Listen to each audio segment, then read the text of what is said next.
Tá bom, gente? Bom, é o seguinte, esse foi hoje, convergentemente, um tema aqui, muita gente trazendo questões, já separei algumas delas aqui para perguntar para Denise Gentil, sobre essa questão. Afinal de contas, qual será o efeito da aplicação desse tarifaço dos 50% do Trump sobre a economia brasileira?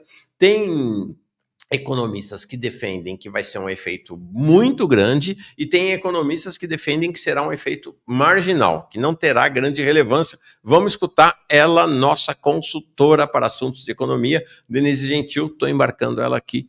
Oi, Denise, bem-vinda. Oi, Mauro, tudo bem? Tudo bom que você veio. Deixa eu me ajeitar Bom aqui. dia, Mauro. Bom dia, mais por meio Tá para me você ficar ouvindo e me maior. vendo bem? Estou te ouvindo e te vendo bem. Vou até aumentar um pouco o microfone para garantir que todo mundo escute. Denise, que bom que você aceitou o nosso convite. Eu queria muito te ouvir. Obrigado, viu? Eu que agradeço, Mauro. É um prazer enorme estar aqui na Manhã Brasil, num programa tão fantástico que tem iluminado as manhãs brasileiras. Bom Obrigado, você é dia a muito todos que delicada. estão nos acompanhando também, Mauro. Ó, gente, podem mandar perguntas que eu farei para nossa Denise. Denise, chega bem-vinda, diz a Kátia. Não, você é uma unanimidade aqui, viu, Denise? Denise! Denise, Obrigada, bem-vinda. Mauro. Grande Denise, diz o Blastoise, ou Blastoise, não sei como é que fala seu nome, meu querido. O Gabriel diz: Mauro, não esqueça a minha pergunta para a Denise. Já mandou pergunta aqui, mas a pergunta é a pergunta fundamental, evidente que eu faria. Denise, então, primeiro lugar, dá uma geral para nós sobre o que é esse tarifaço do Trump. Depois a gente entra no detalhamento mais esmiuçado. Mauro, no dia 9 de julho, há uma semana atrás, né, quarta-feira passada, o Trump anunciou uma tarifa de 50% sobre todos os produtos importados do Brasil e foi a mais elevada tarifa que foi imposta aos países. Repare bem que Trump já tinha anunciado na segunda-feira, no dia 7 de julho, e no sábado, no dia 12, uma leva de tarifas sobre produtos exportados por mais de 20 países aos Estados Unidos. E elas devem todas entrar em vigor no dia 1º de agosto, né? A menos que os países afetados entrem em algum tipo de acordo comercial com os Estados Unidos, evidentemente. E aí, quando o Trump lançou essa tarifa, o Lula reagiu de forma bastante vigorosa, né? Classificou a decisão como inadmissível, prometeu recorrer à Organização Mundial do Comércio, a OMC, e firmou uma posição de que o Brasil está pronto para responder com medidas econômicas proporcionais. Então, no calor da hora, foi mais ou menos essa resposta que foi dada pelo Brasil, que foi muito importante, não é? Porque era o que todos os demais países do BRICS precisavam ouvir e era o que a sociedade brasileira também gostaria de ter ouvido do presidente da República, uma resposta vigorosa, uma resposta de defesa do nacionalismo, e isso, como você já mostrou aqui um pouco antes no seu programa, rendeu dividendos muito positivos do presidente Lula, tá, Mauro? Agora, essa condição de impor uma tarifa absolutamente desproporcional ao Brasil, a gente precisa avaliar direitinho por que isso acontece. Né? Para todos os outros 20 países, ela esteve abaixo de 50%, 30%, 50% mesmo foi com o Brasil. Né? Então, Mauro, antes de mais nada, o que foi posto ali é que essas medidas representavam uma reação ao processo que está sendo desenvolvido aí contra o Bolsonaro, né? E também uma reação às tomadas de decisão do STF com relação às big techs. Mas, Mauro, eu considero que essas razões, embora sejam jamais explícitas, na carta que foi feita, porque o Trump ele vai ameaçando os países por carta pública, né? Ele vai dizendo as coisas assim na maior violência possível através de cartas públicas, e o Brasil recebeu ainda durante a reunião dos BRICS, a ameaça de que essa taxa seria de 10%. Isso no domingo. Na quarta-feira, essa taxa dá uma subida para 50%. Então, o momento em que isso acontece é muito importante. É o momento da reunião dos BRICS, em que o Brasil tem a liderança e a presidência, aqui no Rio de Janeiro. Então, para mim, Mauro, embora existam esses outros fatores, o fundamental aqui, antes de mais nada, é dizer que essas tarifas estão ligadas a questões geopolíticas. Não tem nenhuma ligação com as questões comerciais, porque o Brasil tem uma relação comercial deficitária com os Estados Unidos. Os Estados Unidos têm vantagens comerciais na relação com o Brasil. Então, é uma medida, assim, de caráter punitivo, em função do posicionamento do Brasil nos BRICS, defendendo uma desdolarização. Então, eu queria fazer uma introdução, Mauro, se você me permite, gastar um pouco de tempo aqui, para entender que esse tarifa... Eu não convidei ninguém hoje, além de você, para a gente poder usufruir totalmente da sua presença aqui. Poxa, isso é... Muito obrigada, lisonjeador. Mas olha, Mauro, eu deveria ter começado dizendo que não é fácil para ninguém fazer uma análise da situação atual, porque a velocidade com que os acontecimentos vão ocorrendo, né, a multiplicidade dos fatores que estão envolvidos na análise são tão grandes que qualquer ideia que você formule hoje, você corre o risco de ter que rever amanhã, né? Então, não é fácil, mas eu vou tentar aqui articular uma série de ideias e privilegiando a questão econômica, tá? Então, Mauro, eu considero que é preciso falar desse contexto dos BRICS para entender as tarifas, porque houve muitas críticas abertas aos Estados Unidos e discussões muito importantes sobre desdolarização durante os BRICS. Essa percepção não é só minha, viu, Mauro? Eu não sei, porque eu não comecei a assistir o programa o Manhã de hoje desde o começo, mas saiu uma pesquisa da Atlas Bloomberg, não sei se você falou sobre ela, e falou, né, que mostra que falou ontem, né, 50% da percepção da população é de que as tarifas vieram como uma retaliação contra a participação do Brasil nos BRICS, e 37% é apenas dizendo que era uma atuação da família Bolsonaro. Então, existe, de fato, e eu concordo, que é muito importante falar dos BRICS, dessa mudança, Mauro, radical na geopolítica e na geoeconomia que está acontecendo no plano internacional e que está destruindo a velha ordem baseada no unilateralismo americano, né? Então, por cima dessa retórica bombástica do presidente dos Estados Unidos, das suas tarifas irracionais que ele espalhou por todo o mundo, inclusive sobre países que têm, como o Brasil, déficit nas relações comerciais, né?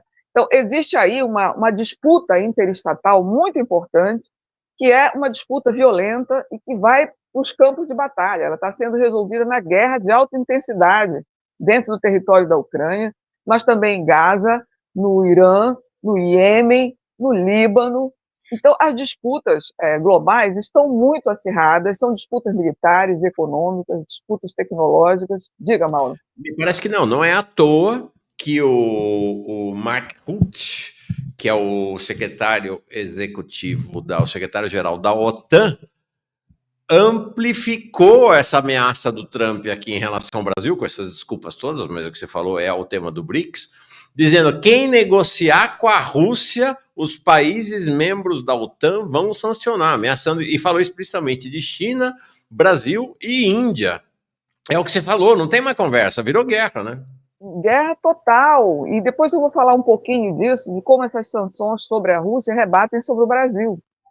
Tá? Porque nós somos importadores importantes da Rússia, e além dessa tarifa de 50%, Mauro, que é sobre tarifas já feitas anteriormente, ainda tem essa retaliação contra a Rússia, né? Então, a situação está ficando cada vez mais apertada, cada vez mais perigosa, né? As disputas financeiras e comerciais realmente são acirradíssimas, e isso decorre da disputa pela hegemonia entre Estados Unidos e China. A China é a líder dos BRICS, a China está se posicionando como um país que tem todas as condições de assumir o papel de líder da dinâmica internacional, e o Trump vai retalhar o Brasil por causa da posição do Brasil nos BRICS, né? Então, há uma luta dentro dos BRICS que é preciso ser destacada, Mauro, que é a luta pela hegemonia do dólar. Tá? Os Estados Unidos estão disputando a hegemonia do dólar diante do surgimento de outras moedas, né, de um sistema de moedas multipolar, né? O dólar está sendo questionado na sua credibilidade como moeda universal, como reserva de valor, como meio de troca, porque o dólar tem sido usado, como já se disse aqui por mim, pelo Gilberto Maringoni e outros analistas, né, que o dólar tem sido usado como uma arma de guerra para destruir a economia dos outros países que discordam da hegemonia americana, que resistem, que não se submetem ao projeto expansionista e militarista de dominação dos Estados Unidos e qualquer Nós fizemos potência. desculpa te interromper, mas já interrompendo, Ou não. fizemos uma entrevista aqui 10 dias atrás com Denise e Maringoni por conta exatamente de um artigo dos dois sobre essa questão do dólar no centro da luta pela hegemonia global, né? Sobre essa questão do dólar, vocês tematizaram e aprofundaram esse tema. Deixa eu te fazer um pedido, Denise, com todo cuidado para a gente não derrubar a transmissão. Será que você consegue virar seu celular para você ficar mais se apresentar de maneira mais... Vamos ver se ele vai virar junto. Eu acho que o seu Virou? celular... Não, o seu Virou, celular não. tá travado o negocinho ali de girar a tela, com certeza, por isso que ele não virou. E como é que eu destravo? Outro dia eu te ensino. Vamos em frente. Obrigado. Não, tentamos. Não, legal. Ah, Tá ótimo, desculpa, assim. Paulo. Tá Vamos lá, ruim a não, imagem, imagina, né? vamos embora sim. Que pena.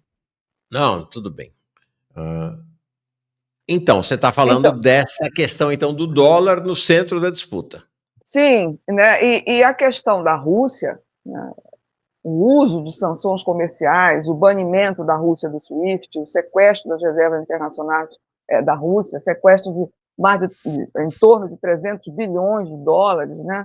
Tudo isso fez com que acendesse uma luz vermelha para todos os demais países que são considerados não alinhados, né? Principalmente a China. A Rússia foi o mais emblemático caso que impulsionou o movimento de saída do dólar, porque os demais países, principalmente Irã, que já estava banido, né? Vários países já banidos, né? Irã, Líbano, Síria, Venezuela, todos esses países vêm sofrendo esse uso do dólar como uma arma de guerra para destruir os países que não se submetem. Então, se viu a possibilidade de passar pela mesma situação, né? De se passar pelas mesmas punições. Então, a desdolarização ela foi uma parte importante na reunião dos BRICS. Os países reforçaram o seu compromisso, que vinha desde a cúpula de Kazan, de fazer uma ampliação do uso de moedas locais, de moedas nacionais, nas transações entre os países do BRICS, de acordos comerciais, né? Além do que é uma coisa muito importante, o desenvolvimento de plataformas de pagamentos alternativos. Essa é uma razão fundamental da ira do Trump, não? Porque essa é a disputa central no plano internacional. É o poder sobre a moeda, é o poder sobre o dólar. Né? Esse poder sobre o dólar que garante a hegemonia americana, né? Garante o poder do governo do governo americano, de definir a taxa de juros mundial, né? De regular os fluxos de capitais de um país para outro, entre o mundo capitalista. Então, o que ocorre é que dois países muito importantes nos BRICS já desenvolveram sistemas de pagamentos internacionais que passam ao largo do SWIFT. O SWIFT é o sistema de transferência de mensagens financeiras do dólar, né, que é operado basicamente pelos Estados Unidos. E a Rússia criou o SPFS. Né? Esse SPFS foi criado em 2014. E a China criou um para ela, chamado CIPS, um sistema de pagamentos interbancário transfronteiriço, que veio em 2015. Tá? Em 2025 aconteceu uma coisa ainda mais importante. A China criou uma moeda digital de pagamentos que está totalmente conectada, né, a 10 países da ASEAN. Você já noticiou isso aqui, desculpa, eu vou repetir isso para quem ainda não ouviu, né? Esse sistema digital de pagamentos na sua moeda, no renminbi da China, está dentro de 6 países do Oriente Médio, né? E ela trouxe duas coisas muito importantes. Né? Ela trouxe uma velocidade enorme nas transações, isso é absolutamente incrível, o desenvolvimento dessa tecnologia é uma coisa muito importante para o capitalismo, para esse momento do capitalismo, né? Essas transações É o Pix do comércio internacional, né? Exatamente. São transações feitas, Mauro, pasme, em 7 segundos, né? Enquanto que o SWIFT levava de 2 a 5 dias para fazer a operação, para realizar uma transação. Então, essa tecnologia é muito avançada, né? E até aqui, 23 bancos centrais já testaram, 87% desses países foram muito bem sucedidos nesse teste, e o corte de custos, que é outra coisa muito importante, houve um corte de custos enorme, que varia de 75% a 95% em relação ao sistema SWIFT americano. Então, os bancos não precisam passar pela compensação do Banco de Nova York, né? E, portanto, não precisam pagar taxas, o que reduz muitos custos. Então, está todo mundo atrás dessa redução de tempo e de custo. O sistema russo hoje já está atrelado ao sistema CIP japonês, né? E outra coisa que eu queria chamar a atenção, Mauro, tudo isso é ameaça aos Estados Unidos, ameaça ao dólar, ameaça ao SWIFT. Mas uma coisa muito importante aí também é a criação de moedas digitais dos bancos centrais, chamados CBDCs. Essas moedas, elas são uma alternativa ao dólar, né? Porque elas reduzem a dependência do dólar nas transações internacionais, principalmente entre os países dos BRICS que têm acordo bilateral, como, por exemplo, China e Rússia, Brasil e Argentina. Então, pode haver, Mauro, uma integração via plataformas multimonetárias, como proposta pelos BRICS. Uhum. Isso pode acontecer. Então, existe a moeda digital da China, que é o digital yuan. Desde junho de 2025 ele foi anunciado, né? Foi anunciado um centro de operações internacionais do digital yuan em Xangai, e a expansão do sistema CIPS para liquidação internacional em renminbi, em yuan. Outro exemplo é o Drex no Brasil, né? O Banco Central do Brasil está conduzindo para a fase 2 do piloto do Drex. O Brasil já tem essa moeda digital. Isso é um fato extremamente importante. Outro exemplo é o rublo digital russo, né, que o Banco Central russo inaugurou em 2023, que vai tem facilitado muito os pagamentos domésticos, né, com o plano de se expandir para o seu uso transfronteiriço. Então, qual é o objetivo de tudo? O objetivo de tudo é burlar as sanções internacionais que estão dentro da Rússia e que possam vir a ocorrer com os outros países, né? Reduzir essa fragilidade internacional, reduzir a dependência do dólar e fortalecer uma resistência financeira do sul global, fortalecer o mundo multipolar que está surgindo, né, Mauro? Então, essa tendência, né, foi muito importante e se junta, eu queria chamar a atenção disso, Mauro, para uma outra coisa absolutamente sensacional que está acontecendo, que são as mudanças no comércio internacional do petrodólar. O comércio internacional com petróleo tem sido cada vez mais feito em renminbi e em outras moedas locais, no lado do Oriente, né? Há países que são países muito importantes, produtores de dólar, né? Os Emirados Árabes pararam de usar o dólar nas suas negociações com petróleo, né? Logo depois que os Emirados Árabes Unidos entraram nos BRICS em 2024, o dólar começou a ser substituído por outras moedas, principalmente o renminbi. Uhum. A Arábia Saudita, né, começou a vender petróleo para a China em renminbi.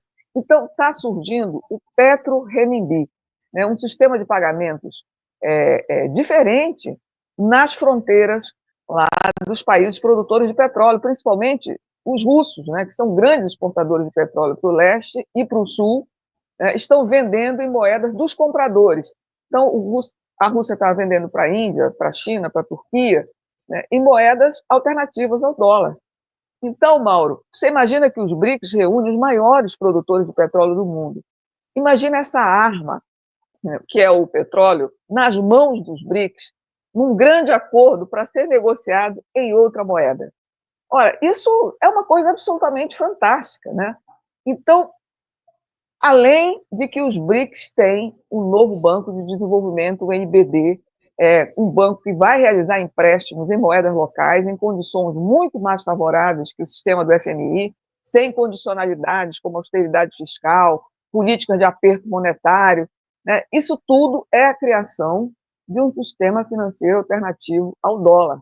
Então, esse surgimento de um sistema multilateral, isso foi a grande questão que fez as tarifas acontecerem sobre o Brasil com uma taxa de 50%, porque o Brasil sediou essas propostas, apoiou e agora está recebendo essa intimidação para impedir que esses sistemas todos que eu acabei de falar para você possam operar com base em todos os países do BRICS, para que eles se interconectem e se livrem do dólar. Então, claro, tem a questão do Com Bolsonaro, detalhe, né? né? Na mentalidade estadunidense, o Brasil é o quintal deles, né? A América Exata, Latina é o pronto. quintal deles, né? Você tocou nesse ponto crucial, Mauro. Essa retaliação, ela tem que ser exemplificadora. Ela tem que ser exemplar para todos os demais países que estão nesse quintal. Porque repare que mais de 20 países já estão na rota da seda chinesa, na nova rota da seda chinesa. Mais de 20 países desse quintal. Então, é preciso atacar o Brasil de forma violenta, né, para exigir o fim desse processo que está caminhando. Ainda que alguns achem que não é veloz, para quem olha a perspectiva histórica, ele é absolutamente decisivo, né? Agora, claro, as tarifas também foram usadas, né, para fazer retaliação, como eu já disse antes, né, às decisões do STF contra as gigantes de tecnologia dos Estados Unidos, no caso, o X, o ex-Twitter, o X, né, interpretado como uma ameaça à liberdade de expressão das empresas e dos cidadãos americanos. No ano passado, o X foi derrubado por determinação do STF por não retirar um conteúdo político considerado golpista. Uhum. Agora, Mauro, é importante dizer que na mesma carta que anunciou o tarifaço de 50% sobre os produtos brasileiros e que se queixou dessa perseguição política contra o ex-presidente Jair Bolsonaro, foi instituída, o Trump instituiu, né, que o escritório de representante comercial americano, o STR, abrisse um processo para fazer investigação comercial contra o Brasil com base na chamada Seção 301. Essa Seção 301, Mauro, é um dispositivo que é parte da Lei de Comércio de 1974, da época do presidente George Ford. E, com ela, o governo americano pode investigar práticas de estados estrangeiros que são consideradas injustas com os Estados Unidos. Então, a legislação autoriza que, além dessa investigação, possa ser possível impor punições, tarifas, cotas de importação, não é? Essa decisão de investigar o Brasil cita uma lista de coisas, né? Tarifas preferenciais que eles consideram injustas, falta de prática anticorrupção, é uma lista de coisas, problemas de propriedade intelectual, acesso ao mercado de etanol, o desmatamento ilegal, discriminação dos americanos no comércio, tem uma lista de coisas que vão ser investigadas e a apuração ela vai levar, evidentemente, né, a temas relacionados ao comércio digital, né, e pagamentos eletrônicos, que estão muito ligados diretamente às gigantes de tecnologia dos Estados Unidos. O próprio representante dos Estados Unidos para Comércio Internacional, o Jameson Beer, ele falou, olha, os ataques do Brasil às empresas americanas, às redes sociais americanas, as práticas comerciais são consideradas injustas por nós, né? Então, essa investigação comercial que o Trump determinou contra o Brasil tem um potencial de gerar mais danos ainda do que as tarifas de 50% que vão atingir a economia brasileira. Em certa medida, podem ser até mais graves, né? Porque eu estava dizendo aqui que essa investigação pode levar a aprovações que depois o Trump não consegue reverter com uma canetada, com uma tarifa. Exatamente. A reversão delas é muito mais difícil do que a reversão das tarifas, que você pode sentar numa mesa e negociar isso, né? Então, o que está acontecendo, Mauro? Denise, eles atacaram a nossa 25 de março. Esse é o ataque mais brutal do imperialismo contra nós. E atacaram o Pix também, né? Não à toa um sistema eletrônico, né? O sistema eletrônico. Não, é tudo aí. A guerra está aí em cima disso, né, Mauro? Essa guerra comercial, Mauro, ela virou um espetáculo público do Donald Trump. Ele tem que reforçar uma imagem de liderança que já está muito desgastada politicamente, com muito menos força econômica do que há 6 meses atrás, quando ele tomou posse, né? E muito interessada em impulsionar esses interesses ideológicos geopolíticos da ultradireita americana sobre o mundo, que está gerando um desgaste muito profundo. E repare bem, essas tarifas, elas vêm depois que o Trump aprovou no Congresso aquele orçamento americano que chama One Big Beautiful Bill, que levou a um corte de impostos enorme sobre os ricos, né? Um corte de 3,4 trilhões de dólares dos ricos, e, ao mesmo tempo, para equilibrar o orçamento, ou tentar equilibrar o orçamento, esse corte de impostos foi compensado com corte de gastos sobre o pessoal pobre, né? Ou seja, fizeram uma coisa super antipopular. Para você ter uma ideia, Mauro, os cortes no setor de saúde e nutrição para os americanos vai punir 12 milhões de pessoas que vão perder acesso ao Medicaid.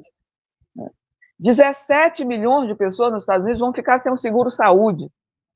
E pelo menos 2 milhões vão ficar sem o auxílio alimentação nos Estados Unidos. E outros 40 milhões restantes vão ficar com redução acentuada no financiamento federal no setor de saúde. Então, é o maior corte que o Medicaid já fez e que vai atingir brutalmente a classe de baixa e média renda nos Estados Unidos. Então, ele vai ficar muito antipopular, muito desgastado, e essas tarifas são aquele espetáculo externo que o Trump faz para dar fôlego a ele, mas não há dúvida de que internamente a imagem está sendo muito desgastada, né? Do ponto de vista não apenas social, desses cortes de gastos sociais que ele está levando em frente, mas porque também, Mauro, há uma exacerbação do processo de financiarização que favorece os ricos nos Estados Unidos. As desigualdades sociais nos Estados Unidos estão gigantescas. E, em cima de tudo isso, o Trump ainda vem e faz corte de impostos sobre ricos. A desindustrialização avança demais nos Estados Unidos, né? Eu até falei esses números aqui, eu vou repeti-los de novo, Mauro, porque eu considero muito importante. O processo de financiarização e desindustrialização dos Estados Unidos. Os dados mostram, veja bem, do Bureau of Economic Analysis, o BEA, o IBGE lá dos Estados Unidos, né? Eles mostram que a indústria de transformação dos Estados Unidos teve uma queda violenta. Em 1997, ela representava 16% do PIB. Em 2024, ela equivale a apenas 10% do PIB. A evolução do valor adicionado da indústria em geral, nos Estados Unidos, perdeu muito para a China. Em 2011, a China ultrapassou a indústria americana. O valor agregado da indústria de transformação chinesa hoje, em 2024, 2 vezes maior, repare bem, do que dos Estados Unidos. Quando você está falando valor agregado, se eu entendi bem, valor adicionado, você está falando de complexidade, né? Então, enquanto a China está tendo uma industrialização e uma indústria cada vez mais complexa, com mais valor adicionado, os Estados Unidos estão num processo de descomplexização, ou seja, de cada vez mais eles estão num processo até parecido com o Brasil, né? Num processo de primarização da economia. Exatamente, né? Perfeito. Né? A indústria de transformação chinesa, ela é de altíssima tecnologia. Quer dizer, você tem um movimento no leste que é oposto da financiarização que está acontecendo no Ocidente, que aconteceu no Ocidente nos anos 80 e 90. Por isso, Mauro, é que a desdolarização e essa gigantesca industrialização no leste, inclusive da própria Rússia, que está se reindustrializando, né? E com o desenvolvimento da indústria bélica dentro da Rússia e dentro da China, inclusive no Irã, como a gente viu nessa guerra agora contra Israel, que foi uma vitória do Irã, uma vitória inclusive militar também, né? Mostrando o potencial da indústria bélica desses países que estão aí. Então, tudo isso é uma grande ameaça aos Estados Unidos, é uma nova era que a gente está vendo, é uma nova ordem mundial, né? E você vê que a participação da China, Mauro, na corrente de comércio internacional é uma coisa absolutamente brilhante. Né? As exportações da China superaram a dos Estados Unidos em 2007, antes da crise mundial de 2008, 2009. Hoje, as exportações da China são 73% maiores que as exportações dos Estados Unidos. Nossa. Então, as cadeias globais de valor se reorganizaram. Nós estamos num novo mundo. Isso aqui é o século XXI, certo? as cadeias globais de valores se reorganizaram e a China é a líder dessas cadeias globais e transformaram os Estados Unidos, veja bem,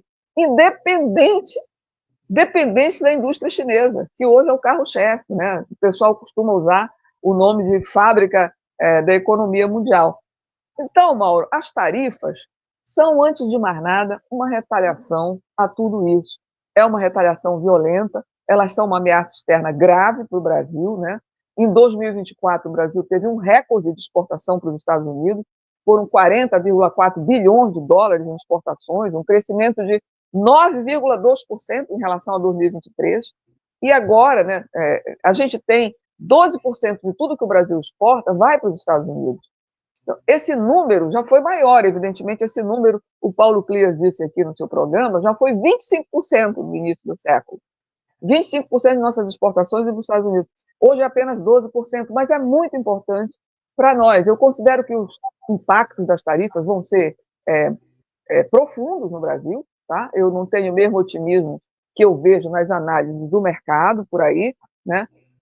As exportações dos Estados Unidos, do Brasil para os Estados Unidos representam 2% do PIB brasileiro, e no curtíssimo prazo, significou, mal de imediato, né, no curtíssimo prazo, uma queda no valor das ações na Bolsa B3 aqui do Brasil. O impacto foi imediato. Na semana passada, já com o anúncio do Trump dos 10% e depois dos 50%, a Bolsa caiu 3,59%, 4%. Ontem caiu de novo, né? Antes de ontem tinha caído, ontem não, ontem deu uma subidinha, mas foram 6 pregões consecutivos de queda, porque a Bolsa tem muitas empresas que são exportadoras de commodities e que vão ser atingidas. Então, perda nas ações na Bolsa de Valores e uma desvalorização cambial rápida também, né? O dólar fechou em 5,5%, a semana passada deu uma subida de 12,3%, né? Ficou muito mais caro. Então, qual é a estimativa que se tem? É que o crescimento do país pode ser reduzido, dependendo da fonte em que você olha, entre 0,2 e 0,4 pontos percentuais.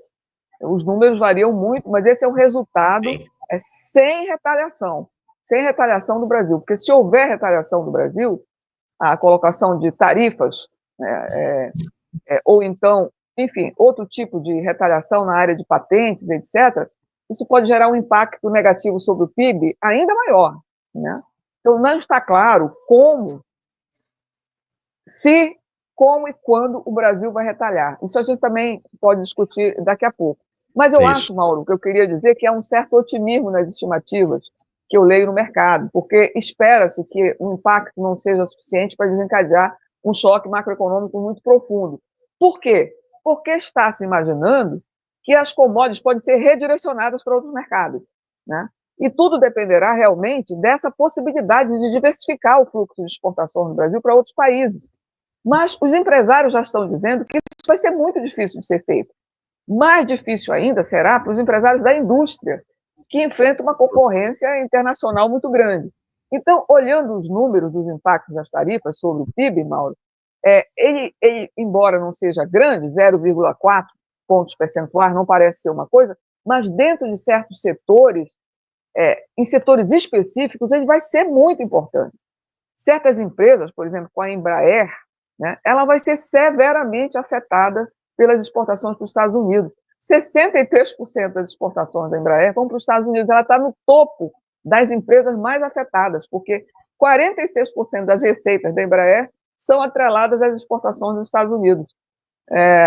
Os frigoríficos também. Você ontem compartilhou junto comigo uma análise feita sobre os frigoríficos, né? Os frigoríficos brasileiros já estão parando de produzir carne e destinada aos Estados Unidos, que é o segundo maior comprador de carne bovina, porque as exportações elas estão se tornando inviáveis. Então, os frigoríficos estão parando. Os Estados Unidos eles importam 12% de todo o volume que o Brasil, os Estados Unidos importam, 12% de todo o volume que o Brasil vende para o exterior, enquanto os chineses levam 48%, quase a metade de tudo isso que é exportado. Então, Mauro, existem, segundo se informa aí pelas matérias, 30 mil toneladas de carne bovina que estão ou no porto ou nas águas. Então, é um volume em torno de 160 milhões de dólares que estão a caminho dos Estados Unidos, né, e que eles não se sabe o que fazer com isso. Né? Estão no meio do caminho, porque vão chegar lá com as tarifas já em curso, né, e antes do dia 1º de agosto, que é quando começa a vigorar esse processo, se não for feito nenhum acordo comercial. Suco de laranja também vai ser muito prejudicado, a safra inteira, tem uma safra inteira aí para ser colhida, uma parte dela iria se destinar ao mercado americano, que é o segundo maior mercado de suco de laranja do Brasil, e não se sabe se esse mercado vai estar disponível ou não quando a safra de laranja for colhida. Então, os empresários estão dizendo, olha, essa nova tarifa ela vai inviabilizar as exportações. E tem os frutos e derivados, né, Mauro? Teve um empresário, né, da Associação Brasileira de Produtores e Exportadores de frutas e derivados, né, que fala o seguinte, olha, tem uma safra de manga que representa 2.500 containers destinados para os Estados Unidos. Ela foi planejada há 6 meses atrás. O que nós vamos fazer com isso? Né? O que o Brasil vai fazer com isso? Porque essa é uma questão, né, Denise? É a mesma coisa o pessoal dos pescados, né? 75% dos pescados do Brasil vão para os Estados Unidos, mas demora 25 dias no navio para chegar lá. Então, hoje é 16 de julho. Quando chegar, já vai ter passado o 1º de agosto. Se as tarifas forem aplicadas, o comprador nos Estados Unidos não sabe qual vai ser o preço. Então, eles cancelaram as encomendas também, né? Cancela tudo. Ou seja, o choque tarifário já está acontecendo, não vai acontecer só a partir de 1º de agosto. Exatamente. E o setor de celulose também, Mauro, para a gente colocar aqui, o setor de celulose, 82% das remessas são para os Estados Unidos, né? A empresa Suzano vai ser muito afetada. A JBS, as tarifas tornaram inviável a carne bovina, isso vai atingir a Minerva, a JBS, os exportadores de café, os Estados Unidos é responsável por 30% das exportações de café brasileiro, e as tarifas vão encarecer demais esse produto, vai reduzir muito a demanda por café no exterior. Né? Os exportadores de aços semi-acabados também estão muito preocupados, cobre, vão sofrer fortemente, porque 60% dos embarques brasileiros vão para os Estados Unidos. O setor de máquinas e equipamentos, né,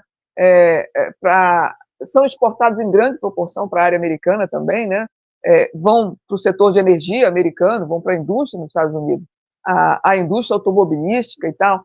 Então, vai ser um impacto enorme. E quando você analisa esse impacto por estados brasileiros, você vê que São Paulo é o estado que está no topo dos estados que vão ser super ameaçados, que já vão sofrendo, né? Porque abriga a Embraer, abriga grandes torrefadores de café, a agroindústria está lá, a agroindústria de sucos, né? A fábrica de máquinas, está tudo dentro de São Paulo. Tem 2 outros estados também bolsonaristas, né? O Espírito Santo, mas também Minas Gerais, são regiões que produzem café, né? O Paraná e a Bahia são grandes exportadores de carne bovina, a JBS e Minerva estão nesse estado. Até o Maranhão, né? A Suzano está lá também, uma base de produção de celulose da Suzano por lá. Então, Rio Grande do Sul, Santa Catarina, Mato Grosso, né? Esses estados que têm produção de aço, cobre, agroindústria, serão fortemente atingidos. O panorama regional, Mauro, também é atingido pela própria infraestrutura portuária, né? Porque existem estados que têm portos, né? E que fazem a saída desses produtos para o exterior. Então, as exportações de carne, de café, de celulose, de metais, que vão afetar essa infraestrutura portuária, essa logística, né? Mas os ramos que mais preocupam são esses: carne bovina, açúcar, café, suco de laranja, etanol, né? Agora, tem setores, Mauro, importantes da economia brasileira que não vão ser afetados. Por exemplo, o setor do ferro, porque a Vale, né, ela tem quase 0 de exportação para os Estados Unidos. O grande mercado da Vale é a China. Né? A Petrobras também, espera-se que essas medidas não tenham muito impacto, o impacto seja neutro sobre a Petrobras, porque apenas 4% das exportações de petróleo são dirigidas para os Estados Unidos. Mas o setor de petróleo como um todo, né, ele exporta 18%, quase 19% para os Estados Unidos. Mas mesmo assim, a Petrobras, o impacto pode ser neutro, e no setor de petróleo em geral, ele pode não ser muito grande, porque os analistas projetam impactos, projetam que esse impacto ele não seja tão grande por causa da habilidade desse setor de diversificar os fluxos de exportações. Mas, Mauro, resumindo como economista, o que eu acho que pode acontecer é o seguinte: essa queda de exportações, ela tem um efeito cascata, para usar uma expressão, mas não do jeito que você usa cascata, para você é mentira, é que o efeito cascata é um efeito de encadeamento em variáveis macroeconômicas extremamente importante. Nem é hora de rir, Mauro, mas eu devo estar rindo de nervoso, só de olhar o efeito econômico que eu imagino que possa acontecer, né? Em primeiro lugar, uma queda da taxa de lucro do setor exportador em função da queda das vendas. Então, você vai ter, óbvio, já deve estar tendo, né, perda de valor das ações na Bolsa de Valores, né? Isso eu já comentei aqui, mas a queda da taxa de lucro no setor exportador é super importante. E isso vai levar a uma redução do PIB, que é as exportações, elas são um componente importantíssimo do PIB brasileiro. O PIB brasileiro é muito sensível às exportações. Outro impacto é no câmbio. Uma menor exportação significa uma menor entrada de dólar no país, portanto, vai haver, sim, desvalorização cambial, né? O dólar vai ficar mais caro, e também porque os investidores eles tendem a retirar os seus especuladores, principalmente, a retirar os seus investimentos do país. Então, vai haver um fluxo de saída de capitais que desvaloriza o câmbio. Como eu falei para você semana passada, já teve um pico aí no câmbio, provavelmente esse pico vai em frente, né? Tem gente que estima que o dólar pode chegar em 7. Né? Então, entrando menos dólar das exportações e saindo mais dólar da Bolsa e de outros ativos de aplicações financeiras, a gente pode esperar uma desvalorização cambial. E isso significa o quê para nós? Inflação.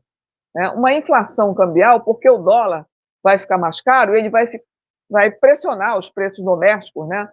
Que tem componentes, partes, peças, assim como também os bens finais, os importados que a gente consome aqui dentro. Então, nós já estamos com uma inflação de 5,35% no acumulado dos últimos 12 meses, encerrados em junho, e o Galípolo já avisou que esse ano a meta de inflação não vai ser cumprida. Ele já vinha dizendo isso antes do tarifaço. Agora é praticamente certo que nós vamos ter, não que essa inflação seja alta, repare bem, uma inflação de 5% numa economia emergente como o Brasil não é uma inflação alta, de jeito nenhum. Né? Uma inflação em torno de 6%, 7% é considerada normal, mas é que a gente vai ter uma inflação cambial e a gente sabe que o Banco Central reage a uma inflação cambial com subida de taxa de juros. Nós já temos a segunda mais elevada taxa de juros reais do mundo, né? Uma taxa de juros média que é a maior nos últimos 20 anos, ela só é um pouquinho menor do que a do primeiro governo Lula, mas ela já está esbarrando lá, né? Então, nós vamos ter uma elevação dos juros, com certeza, porque o Banco Central vai reagir para conter a inflação. Né? Os bancos também vão subir os seus juros na ponta para o consumidor, não vai ser só a Selic que vai subir, né? O custo do crédito vai ficar muito mais alto, haverá menos crédito, com certeza, porque os bancos eles vão reagir se preservando, né? Evitando o risco. Então, nós vamos ter menor renda disponível nas mãos das pessoas. Menor renda disponível nas mãos das pessoas, Mauro, significa um consumo menor, né? O que desestimula muito o investimento dentro do país. Então, nós vamos ter menos consumo e menos investimento. Né? Óbvio que isso vai gerar queda no emprego. A estimativa preliminar, Mauro, que a Confederação Nacional das Indústrias apresentou ontem, aponta para uma perda de pelo menos 110 mil empregos, isso que eu ia te perguntar, postos de trabalho na indústria brasileira. Né? Então, é muito grave. O que a gente quer ouvir? A gente quer ouvir um posicionamento do governo Lula com relação a isso. Como é que o Brasil, qual é a estratégia para preservar empregos, para preservar renda, né, para os brasileiros? Porque os danos vão ser muito grandes. O mercado financeiro chama atenção para a subida do risco país. Quando a subida do risco país acontece, os juros sobem. Quer dizer, a possibilidade de uma recessão está colocada. Está colocada. Porque nós vamos ter perdas na indústria, né, indústria que exporta para os Estados Unidos com alto valor agregado, né, são peças de aviação, turbinas, máquinas de mineração, máquinas do setor agrícola, né, equipamentos elétricos, produtos químicos, autopeças, produtos de siderurgia, né? Então, vai pegar um setor muito amplo da indústria brasileira. Não é só o agro, a gente costuma chamar muita atenção para o agro, mas a indústria brasileira, as exportações em 2024, foi de 31,6 bilhões de dólares. Isso tem um efeito multiplicador negativo sobre o PIB brasileiro muito importante e sobre o emprego e a renda.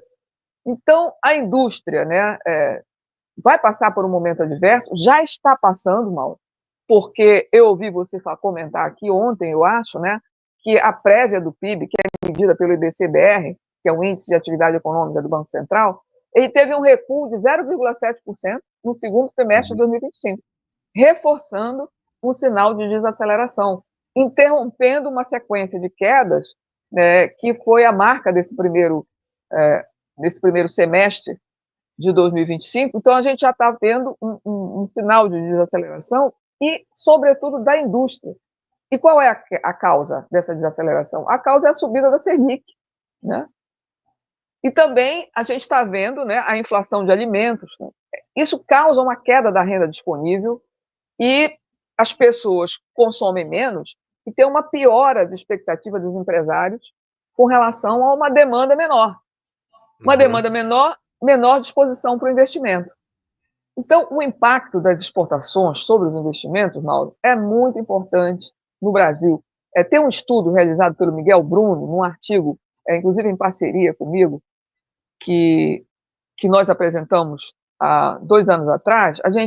O Miguel, principalmente, estimou lá qual era o impacto sobre os investimentos de uma queda das exportações. Para você ter uma ideia, Mauro, uma queda de 10% nas exportações representa uma queda do investimento de 2,5%. Para um país que já tem uma taxa de investimento muito baixa, como o Brasil, isso na minha opinião, bombástico. E, voltando um pouco àquele tema que você diz antes, o impacto da retaliação à Rússia, né? Você falou assim, olha, os Estados Unidos anunciaram... Você ia detalhar para nós. Qual seria o impacto dessa questão da ameaça da OTAN contra o Brasil, China e Índia nas relações comerciais com a Rússia? Qual seria o impacto para nós aqui, né? Então, Mauro, porque assim, existe um impacto direto das tarifas dos Estados Unidos sobre esses países. Por exemplo, no caso do Brasil, você tem um impacto aí de 50% sobre as tarifas. Mas existem tarifas secundárias, né? Tarifas secundárias que são aquelas impostas ao Brasil e aos outros países que mantêm comércio com essa nação sancionada. Nesse caso, a Rússia, né? E o Brasil é um grande comprador de itens como fertilizante e óleo diesel russo. O fertilizante é fundamental para o agro. Nós não temos mais a indústria de fertilizante no Brasil. Como é que vai ficar o agro? Né? Quer dizer, nós vamos comprar fertilizante da Rússia e vamos ser atingidos por tarifas secundárias ainda. Né? Então, a postura dos Estados Unidos, Mauro, sela uma mudança, como a gente chama? Uma inflexão na relação dos Estados Unidos com o resto do mundo e uma inflexão com relação do Trump com o cenário da guerra, com o cenário da guerra na Ucrânia, com o cenário da guerra em Gaza, né? Nada está acontecendo do que esse presidente dos Estados Unidos anunciou, né? Que ia acontecer. A tratado de paz com a Ucrânia, nada, tratado de paz. E agora a gente está vendo que, né, as tarifas vão botar um ponto de inflexão na economia mundial. Que liderança é essa, Mauro, que vai colocar o mundo em xeque e a sua própria economia em xeque? Repare, Mauro, o impacto dessas medidas dentro da economia dos Estados Unidos é muito grande. A inflação que vai ser causada pela elevação dos custos dos insumos em cadeias específicas vai ser muito importante. Por exemplo, no caso do Brasil, a cadeia de construção e de veículos nos Estados Unidos vai ter um aumento do seu custo, porque o Brasil é um importador de baixo custo para as indústrias americanas, né? Então, o aço e o alumínio brasileiro entram lá em condições favoráveis para os Estados Unidos, né? O aço semi-acabado ele é usado nas usinas americanas e não é fácil você substituir isso por fontes mais caras que vêm da União Europeia ou mesmo da produção doméstica americana. vai encarecer o insumo, esse insumo vai encarecer. Né? Então, o setor automotivo, o setor de construção civil, como eu disse anteriormente, o setor de máquinas e equipamentos, embalagem, de eletrodomésticos, vão sofrer brutal aumento dos seus insumos, né? O custo de produção vai aumentar. Então, tem uma perda de competitividade industrial das indústrias americanas, porque a tarifa ela pode provocar um efeito de subida de preços finais dos produtos industriais americanos, o que pode levar essas indústrias exportadoras a perder competitividade para a China, para os produtos mexicanos.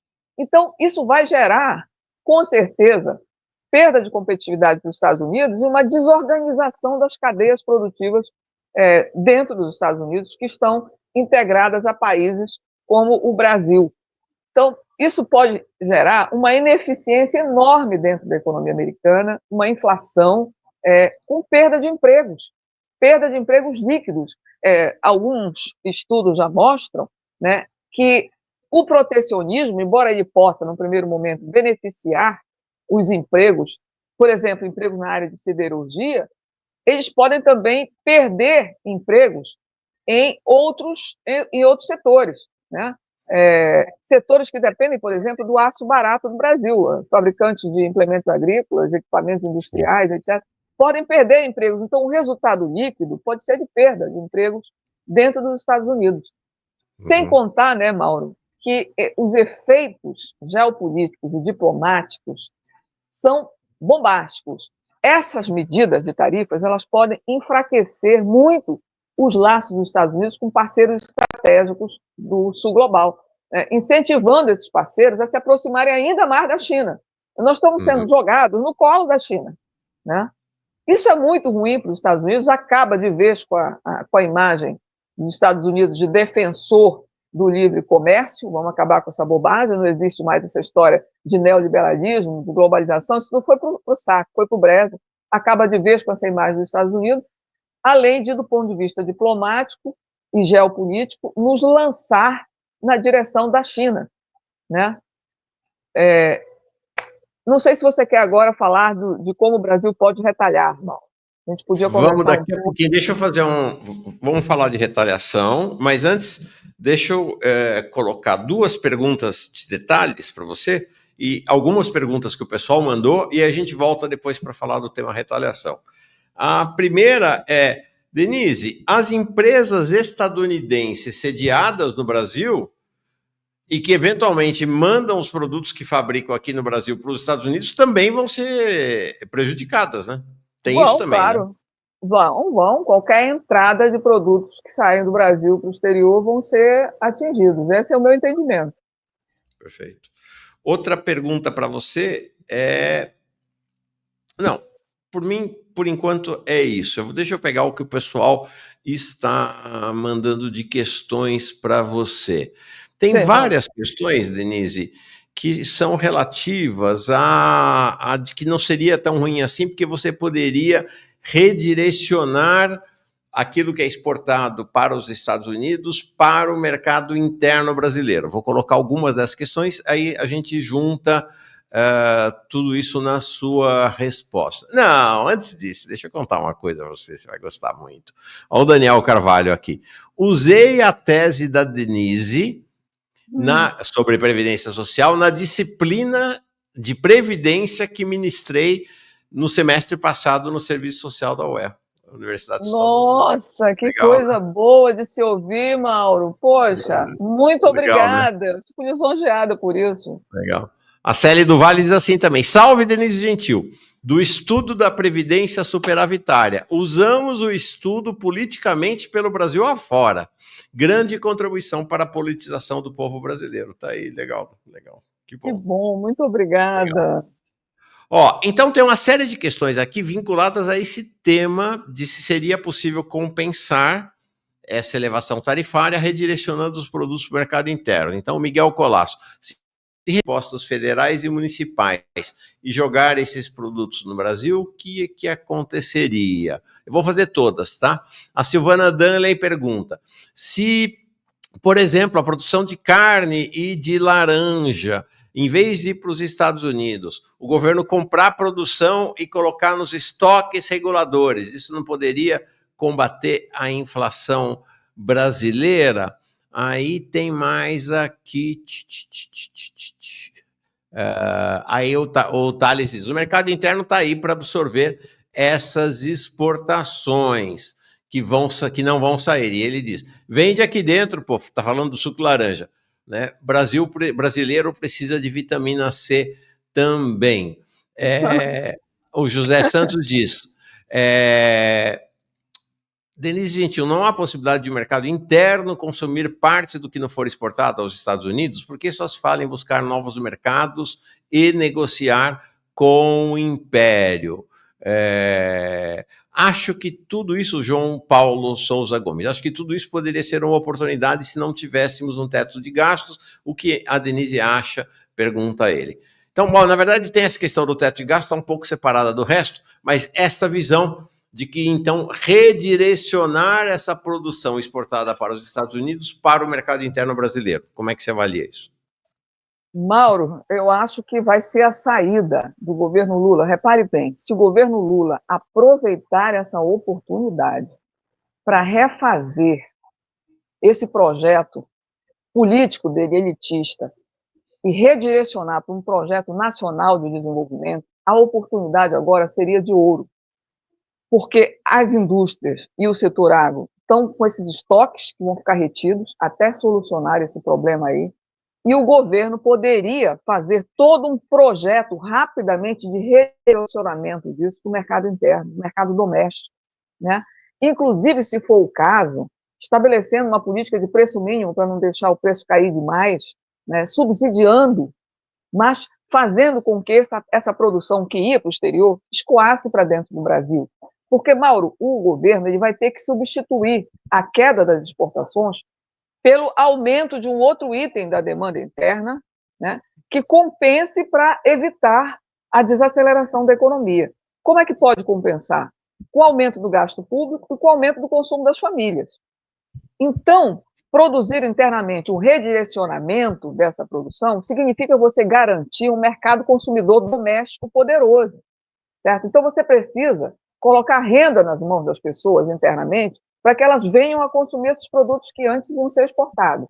Você precisa fazer uma política de gasto público, política de transferência de renda, política de recuperação do salário médio e do salário mínimo.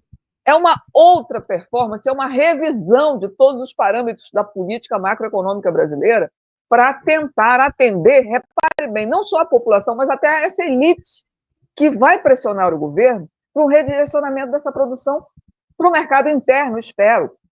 Claro que eles vão buscar primeiro outros mercados, como China, né, na parte asiática, que é a parte que está em crescimento. Vão tentar isso. Mas o governo podia se adiantar, né?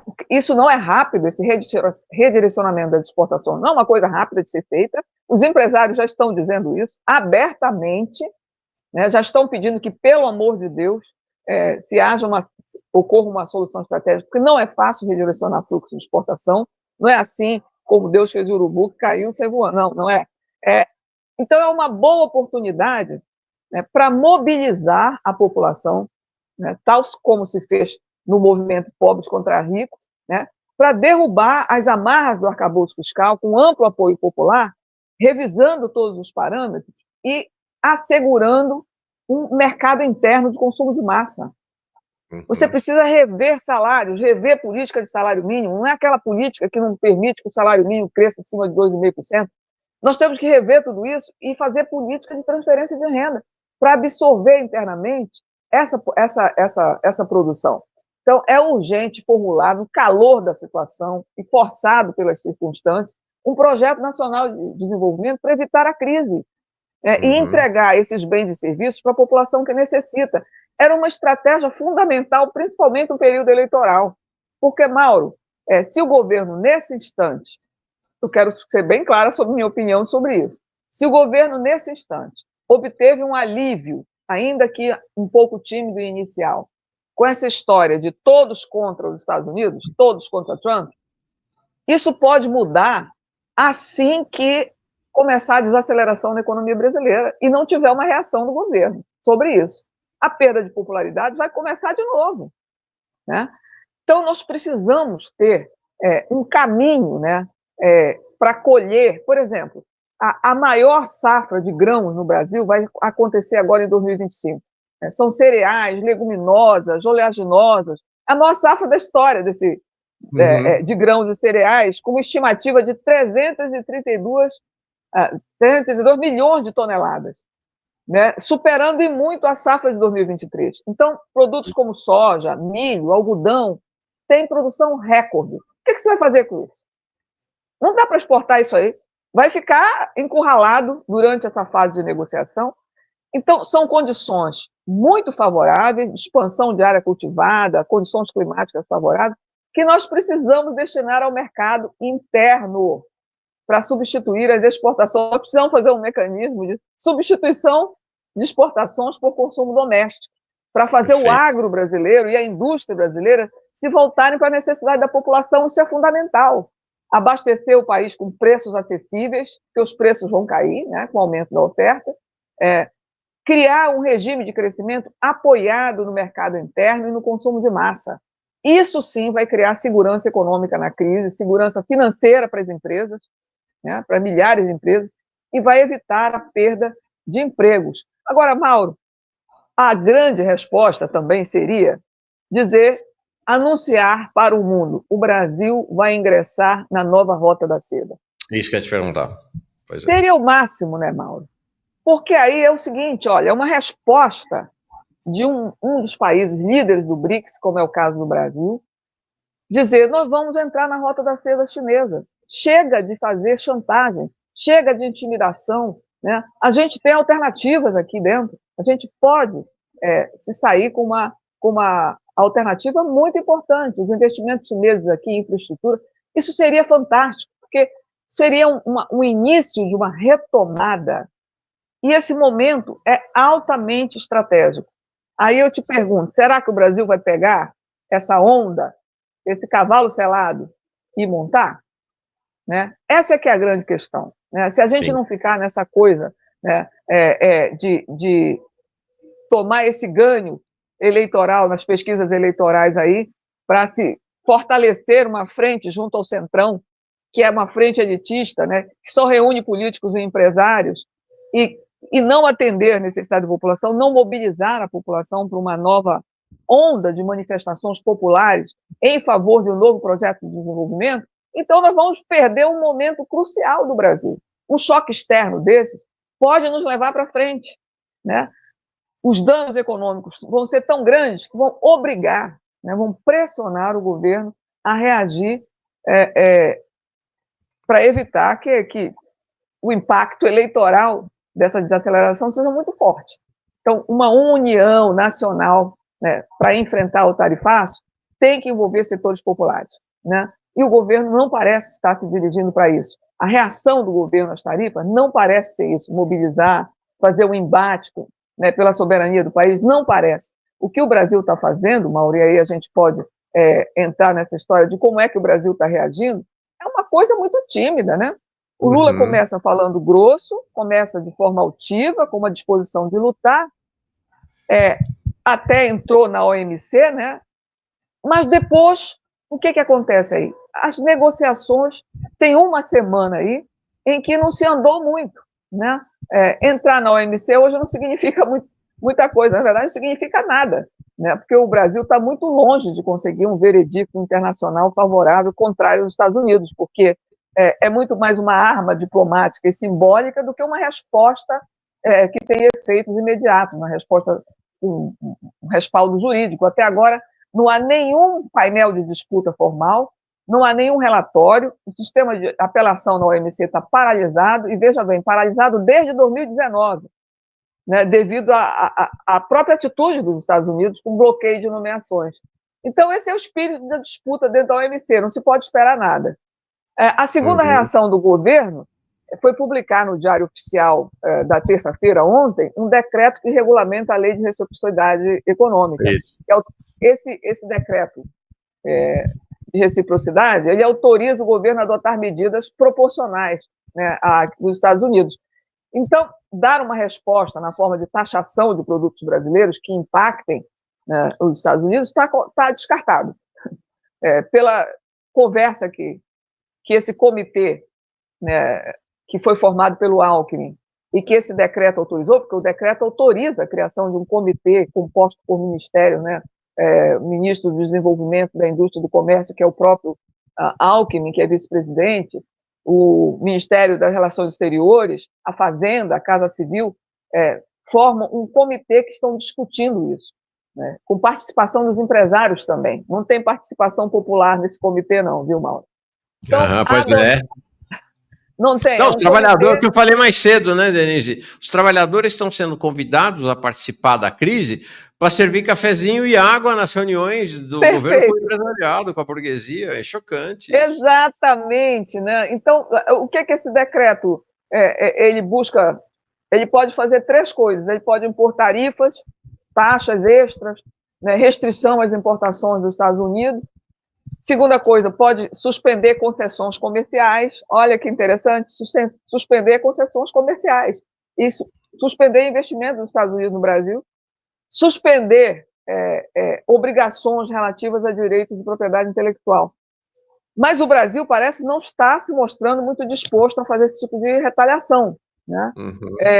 Os empresários, por exemplo, pediram como reação imediata o adiamento de no mínimo 90 dias na aplicação das novas tarifas de 50%. Né? Isso foi pedido principalmente pela Confederação Nacional das Indústrias, porque eles acham que é uma forma de analisar de forma mais aprofundada os efeitos da medida e buscar soluções diplomáticas nesse intervalo de tempo. Né? Mas ontem mesmo, nessa terça-feira, esse comitê interministerial resolveu não estender esse prazo. Né? Foi decidido não estender o prazo e avançar nas negociações com os Estados Unidos. Agora, por quê? Sinceramente, por que não ter esses 90 dias? A China pediu esses 90 dias e em 2 dias conseguiu. Né? E depois começou a negociar, passou um tempo negociando as tarifas. Não é rápido que se consegue isso. Mas por quê? O governo não quer demonstrar fraqueza. O governo acha que qualquer pedido de prazo para os Estados Unidos pode sinalizar fraqueza, então está se evitando essa história da prorrogação. Mas a pergunta, Mauro, qual é a capacidade de diálogo do Brasil com os Estados Unidos? Hoje, qual é concretamente a capacidade de diálogo do Brasil? Porque não tem esse canal hoje, né, entre o governo Lula e o governo Trump. Não há esse canal. O canal que existe é um canal de mão única, só do lado do Brasil, essa é a realidade. Né? O presidente Alckmin disse que o governo brasileiro chegou a enviar uma carta à Casa Branca em maio, veja bem, maio de 2025, para negociar as primeiras tarifas impostas para o Brasil, porque você sabe que as primeiras tarifas, né, elas começaram em abril. Foi de 10% para os produtos brasileiros e 25% para o aço e para o alumínio vendido pelo Brasil para o mercado norte-americano. E em maio foi mandada uma carta para tentar negociar isso. Sabe qual foi o resultado, Mauro? 0 de resposta. O Brasil não recebeu nenhum contato dos Estados Unidos, nenhuma resposta, há 2 meses que não se tem resposta. Então, como é que você vai negociar se do outro lado não se quer diálogo nenhum, não se tem resposta? Muito difícil, né? Então, o que se fala é que ficou colocado para os empresários brasileiros que eles negociassem com os clientes americanos, com os parceiros comerciais, com os compradores americanos que se sentem também prejudicados com o tarifaço, porque vai ter prejuízo lá, né?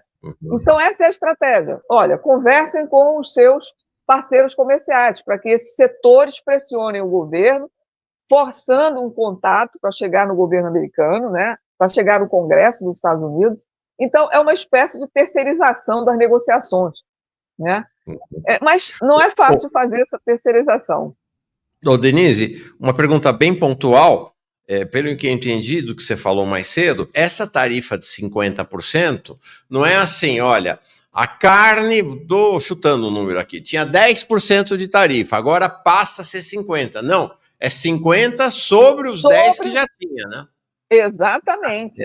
Esses 50 são adicionais, Mauro, são adicionais. Tá. E olha só, o Brasil só tem 9 dias úteis para fazer essa negociação comercial. né, porque ela vai começar a vigorar, as tarifas vão começar a vigorar 1º de agosto, só tem 9 dias úteis. Aí eu pergunto para você, o que ficou decidido? Então, os empresários, eles estão inclinados, né, a pedir, sim, esse adiamento mínimo de 90 dias, assim, pelo amor de Deus, 90 dias, porque nada vai se resolver em 9 dias úteis, né? Então, é preciso conseguir esse prazo para salvar a situação da fragilidade econômica do país. Mas é preciso, sobretudo, uma reação do governo brasileiro na direção do mercado interno. É preciso colocar na mesa não o que se vai resolver com as exportações, mas o que se vai fazer com o mercado interno para enfrentar essa situação que está se mostrando grave, né? Até aqui não tem nenhuma solução nessa direção, né? Mas que foi o que a China fez também, né? A China está redirecionando para o mercado interno lá, né? Mas claro, Mauro, né? Mas isso significa, Mauro, fortalecer a classe trabalhadora do país. Significa colocar renda e poder nas mãos dos populares do Brasil, né? Será que a elite brasileira está disposta a fazer isso? Está disposta a entregar para o Lula essa facilidade política? Né? Aí é que está o grande embate, vai ser um embate com essa elite que está precisando disso, está necessitada, e tomara que o Trump endureça. Porque se o Trump endurecer, vai ter que arranjar uma saída nacional para isso. Nós vamos para a solução Tabajara, Mauro, porque esse país não tem planejamento. Há muito tempo que nós não temos no Brasil um planejamento nacional, há muito tempo que nós não temos estratégias dentro do nosso país. Nós só falamos de inflação, déficit público, dívida pública, juros, câmbio. Ninguém fala de... Eu gosto da expressão do Elias Jabbour. Ele diz o seguinte: é uma política escrava das particularidades. E eu acrescento, escrava das particularidades de curto prazo. Então, nós precisamos criar um projeto de desenvolvimento nacional, né, que dialogue com os complexos produtivos do país, que fale do complexo produtivo da saúde, da biotecnologia, da indústria farmacêutica, né? A gente precisa conversar sobre a indústria de defesa, a gente precisa conversar sobre a indústria de trens, precisamos conversar com a China sobre trens de alta velocidade, né? Precisamos falar de robótica dentro do país, precisamos falar de automação industrial, precisamos falar de energia, né? Precisamos falar da indústria em geral, a petroquímica, a indústria de refino. Nós precisamos nos voltar para dentro do Brasil, né? E evitar que a gente passe por um estraçalhamento completo do que está se mostrando aí.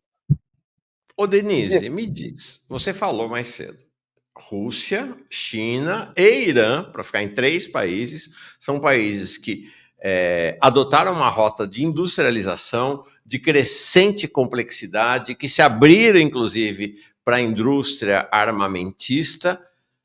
Me explica por que cargas d'água neste país, que nós estamos com 25 anos do novo século. Nesses 25 anos, Denise, o PT governou o país por quase 18 anos. Por que o Brasil não fez isso? Mauro, existe 2 questões muito importantes aqui, tá? Primeiro, existe o fato que você já citou antes, de que nós somos um quintalzinho dos Estados Unidos. Né? E como quintalzinho, né, diante dessa disputa internacional gigantesca que está sendo travada entre Oriente e Ocidente, né, os Estados Unidos pressionaram ainda mais a sua periferia. Tá? Pressionaram do ponto de vista ideológico, do ponto de vista do seu domínio como hegemon sobre o Estado brasileiro.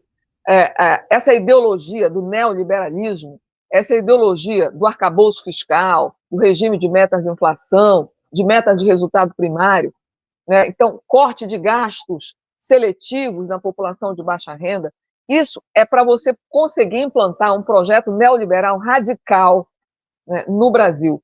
Por quê, Mauro? Porque nós não podemos nos destacar como uma potência no sul global que questiona a hegemonia americana, já que ela está sendo questionada no mundo inteiro.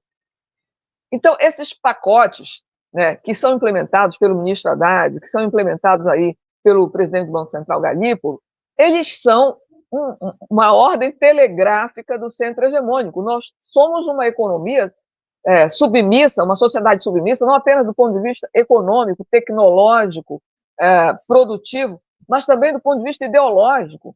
Os aparelhos ideológicos do Estado brasileiro são completamente dominados pela ideologia neoliberal.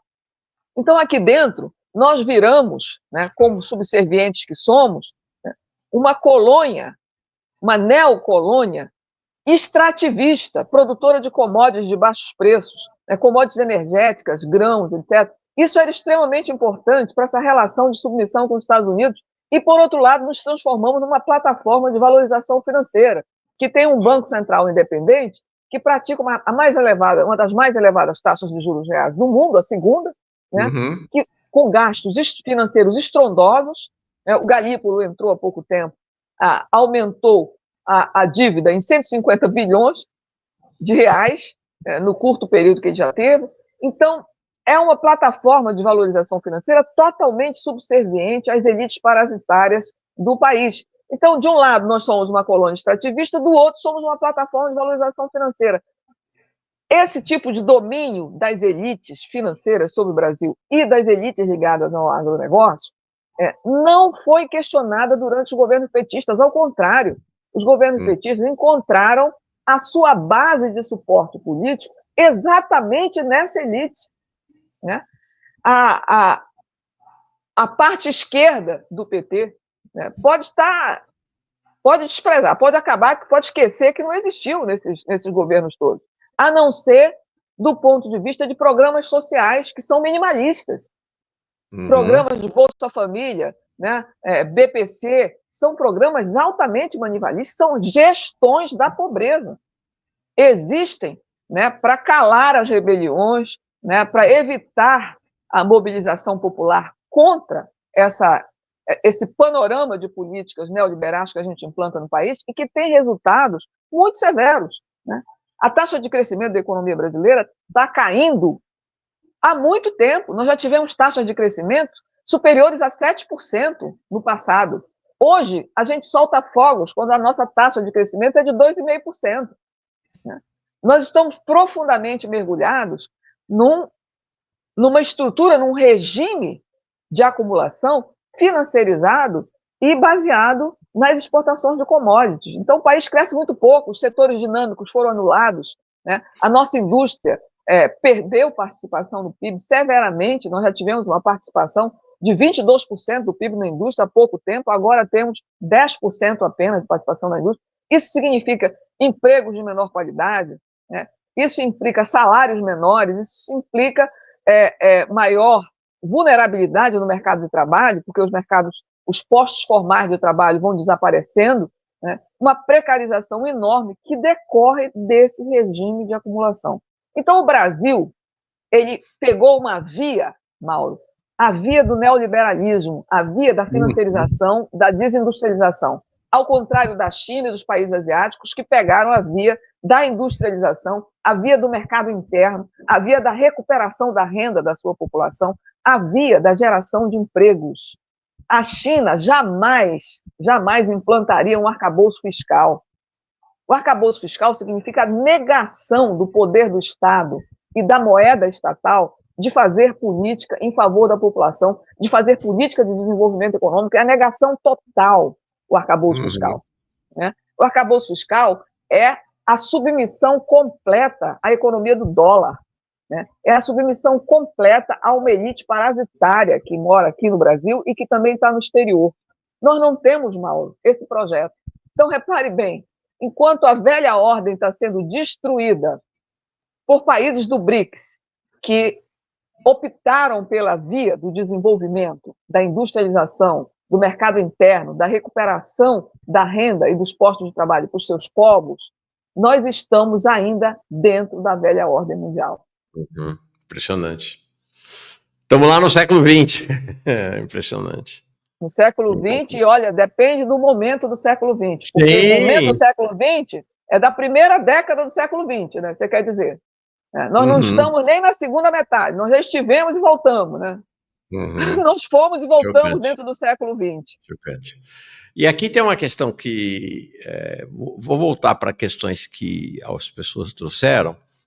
Uma forte, você falou dessa questão do petróleo, né, da moeda, né, do rublo para negociação de petróleo, do RIMB, e dessa questão absolutamente crucial do lugar do petróleo e dos países produtores de petróleo nesse cenário de agora. E aí a Coraline Perazzoli diz assim, e o cachorrinho do Biden, ela está falando do presidente Lula, tá? Não permitiu a Venezuela nos BRICS. O Miguel Colasso diz, e o abestalhado do Lula, do Partido Democrata, negou a entrada da Venezuela nos BRICS, achando que o tio Sam iria aliviar.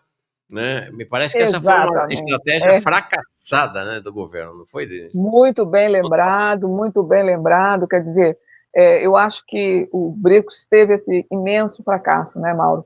A Venezuela não foi convidada, a Venezuela é um país super estratégico dentro dos BRICS por causa do petróleo, por causa da possibilidade de fazer uma reação ao império, usando o dólar, né, usando o Petro-BRICS, né? Podia ser um Petro-BRICS, né, para impor uma nova ordem mundial, isso seria absolutamente fundamental, mas o Lula entendeu de brigar com o Maduro por uma questão que, o que interessa, né? O que está acontecendo dentro da Venezuela não é de nossa conta, assim como não é de nossa conta o que está acontecendo dentro da Arábia Saudita, que também é um país com problemas políticos, não é da nossa conta o que está acontecendo dentro do Irã, nós somos grandes parceiros do Irã, não interessa isso, né? E a Venezuela é um país irmão, um país estratégico do Brasil, já foi tão próximo do Brasil politicamente na época do Chávez. Então, o Brasil ter excluído a Venezuela é de uma falta de perspectiva estratégica, sem noção. E isso para quê? Para achar que nós vamos ter governabilidade se fizermos isso? Não temos, está aí. Né? Está aí as retaliações. Passaram de trator em cima do Brasil, botaram a mais elevada tarifa entre os países, essa leva de países que sofreu sanções tarifárias. Em julho, nós temos a mais elevada tarifa. Os Estados Unidos vão nos punir, repito aqui, para se tornar um exemplo dos outros países, né, do seu quintal. Né? Nós vamos virar o exemplo. Quer dizer, o que nós vamos fazer com isso? A gente pode ter uma saída... Do que adiantou puxar o saco, abanar o rabo para os Estados Unidos? Né? Não adianta, Mauro. Nós temos que aprender com a história. Não adianta se submeter. A submissão agrava a situação. Agrava, não há respeito. Não há respeito. Olha o que os Estados Unidos fizeram com o Canadá. Né? Não tem respeito. Eles fazem uma política despótica. Uhum. A ordem mundial precisa mudar pelo bem da humanidade. Para o bem da humanidade. Né? Porque se sabe que eles fazem uma política completamente alheia aos povos do planeta, diga. Bom, mais comentários aqui. Primeiro, saudando o Arte0R2, chega como novo membro, Fragmento 451, Fernando Costa também. Gente, todo mundo seja muitíssimo bem chegada e chegado. O Arcindo Carmine Pacello manda um super sticker aqui. O Leonardo Lopes aqui, sei, Leonardo, acabei de ver que fui desinscrito do canal. Ei, YouTube, dureza, efetivamente. O Marcos Vinícius volta com o tema de estoques reguladores, já passamos por esse tema mais cedo, né? Sobre essa necessidade do redirecionamento para o mercado interno. Agora vamos parar de consumir o lixo dos exportadores. Café, frutas, carne, tudo caro e ruim aqui dentro, para meia dúzia ganhar com a exportação. Legal. Boa. Mauro, outra coisa. Fala, por favor. Aquele caso, a pergunta sobre a Venezuela, aquele comentário de que não adiantou nada nós tirarmos o Venezuela. Também do que adiantou a margem equatorial, né, Mauro? Pois é. O Brasil... Entregaram a margem equatorial para os Estados Unidos. Entregaram a margem equatorial e tomaram ferro em seguida, em julho. Pau! Né? Entregamos a nossa margem equatorial, barramos a Venezuela, privatizamos a rodo, né? O Lula fez o maior esquema de privatizações que já houve aqui, muitas empresas estrangeiras entraram, e para quê? Sem soberania nenhuma, quer dizer, é muito difícil a gente imaginar uma reação do governo Lula nessa direção que está sendo proposta aqui, Mauro. porque o comportamento historicamente, não foi esse. Ao contrário, o comportamento foi de subserviência e de entrega das riquezas nacionais. E agora é a nossa riqueza na forma de produção, né? A nossa riqueza na forma de bens e de serviços para o exterior. Ó, Carlos Silveira traz a seguinte questão: o Merval e a Globo News dizendo que o Lula não, porque para o Lula não politizar essa questão. O que a Denise acha disso? Chamando a atenção para a nota do Ministério das Relações Exteriores de ontem, reclamando que os Estados Unidos estão politizando, né? Querendo tratar. O que você acha disso? Mas claro que tem que politizar. Imagina. Aliás, tem saída fora da política? Não tem. Tem que politizar, tem que abrir a boca e dizer que, olha, tem que fazer uma política anti-imperialista. Se tornou fundamental. Mauro, não tem como a classe trabalhadora brasileira ter melhorias sem enfrentar essa questão anti-imperialista. Não tem como. Isso está na pauta hoje, da ordem do dia dos trabalhadores. Né? Fazer mobilização, plataformas, programas anti-imperialistas. Depois desse ataque ao Brasil nos BRICS, a classe trabalhadora não tem saída. Nós temos que colocar na rua uma candidatura que fale disso.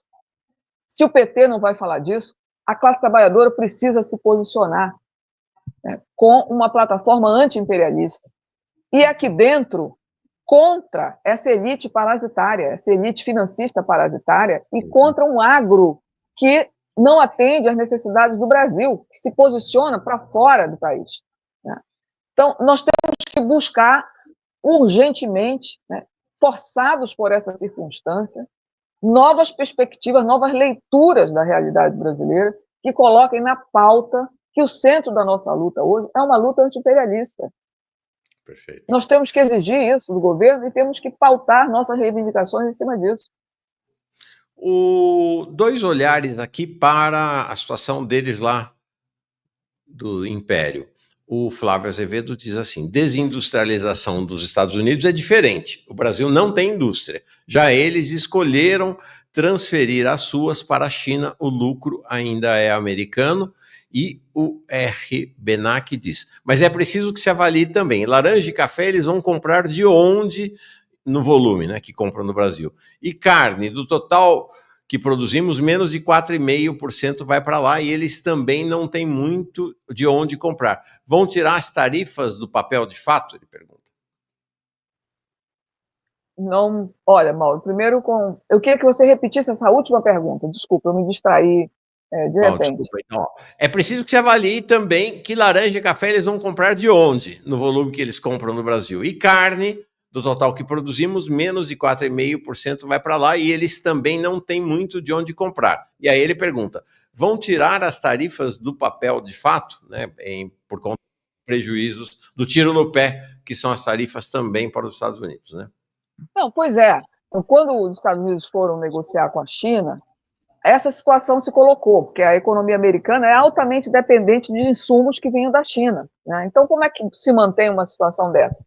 O Trump começou a receber pressões domésticas fortes dos empresários locais, né? E ele foi relaxando.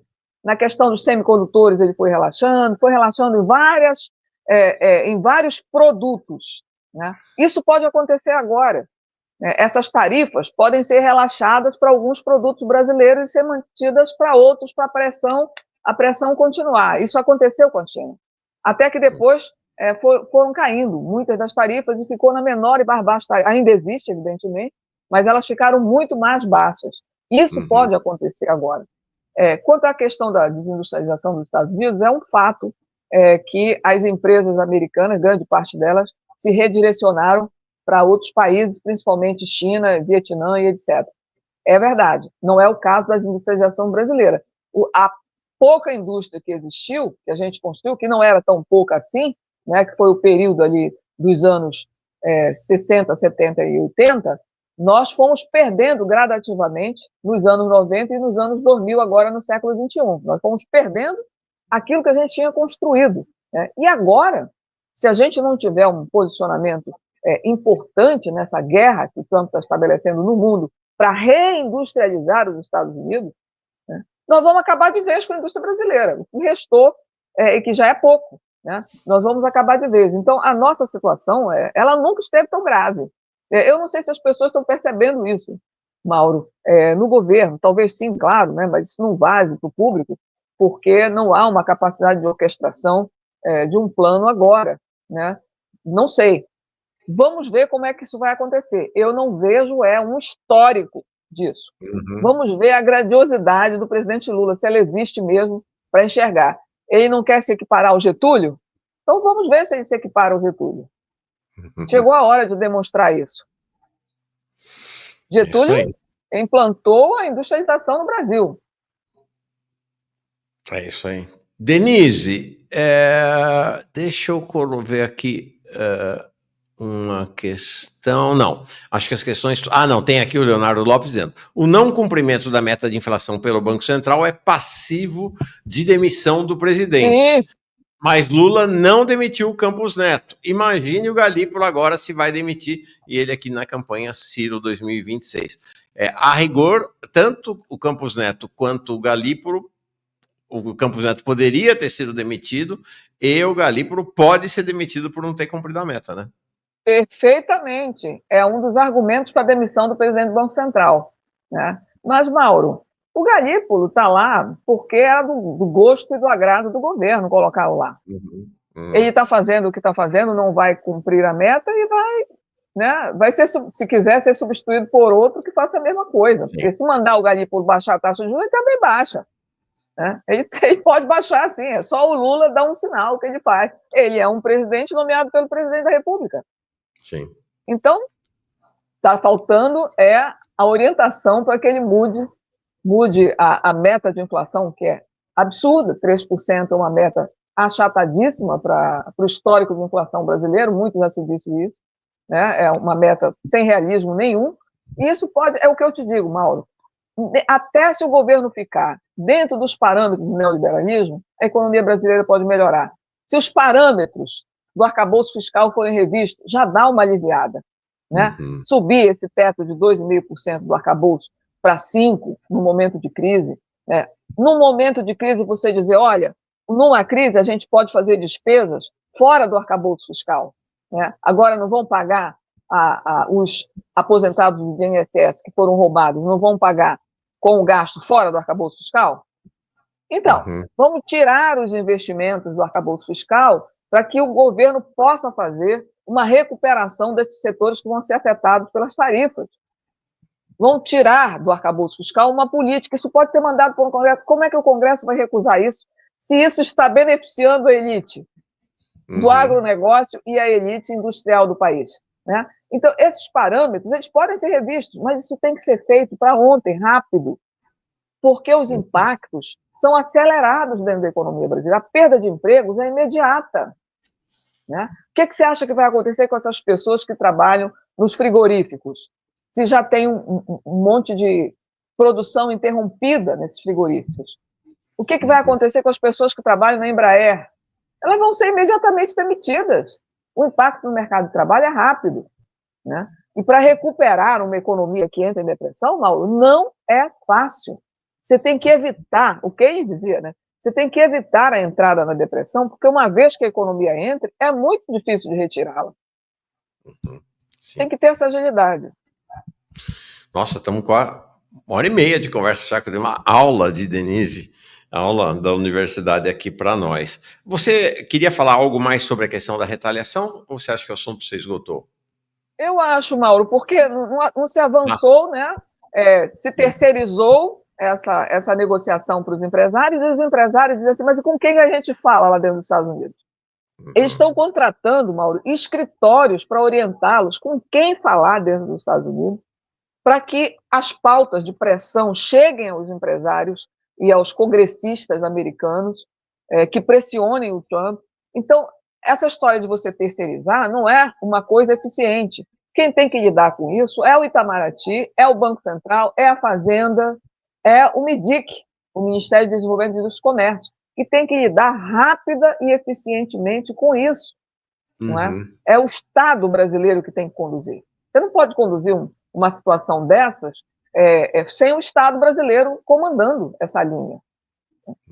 E o governo federal, Não é o Tarcísio, lá em São Paulo, que pode fazer isso. Não tem condições. Tem que levar o governo brasileiro para essa luta. Professora Denise, deixa eu ver se eu fui um bom aluno. Eu fiz aqui duas listinhas. Uma listinha de quais são os impactos possíveis sobre a economia brasileira e a outra, quais seriam as medidas possíveis para se contrapor ao tarifaço. 4 medidas também. Impactos: elevação dos juros, elevação da inflação, elevação do câmbio e elevação do desemprego. Isso, queda do PIB. Queda do PIB. Quinto impacto, queda da então. Queda da taxa de lucro, Mauro. Quando a taxa de lucro cai, dá o barata voa. O negócio fica complicadíssimo. Do ponto de vista do que seria possível ser feito, redirecionar a produção que não será destinada aos Estados Unidos para o mercado interno, mas isso implica aumentar rapidamente a renda dos trabalhadores para poder exatamente absorver essa produção, inserção na Rota da Seda, botar de pé um projeto de desenvolvimento nacional urgente e fim imediato do arcabouço e fortalecimento da capacidade de investimento do Estado brasileiro. Exatamente. Você é um excelente aluno. Sou. Imagina. Sou um aluno esforçado seu, mestra.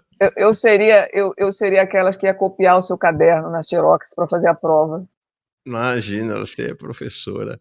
Sou só um aluno esforçado. Denise, nossa, muito. Olha, eu não vi até agora uma apresentação tão ampla, detalhada e profunda do que significa essa agressão imperial contra o Brasil. Realmente, parabéns, obrigado demais por você ter dedicado esse esforço. É visível que você preparou, que você teve foco em dar essa aula para nós aqui. Obrigado demais. Eu que agradeço, Mauro, é um imenso prazer conversar com você, manter contato com a sua audiência, que fazem perguntas super importantes, que tem uma opinião muito avançada sobre as coisas.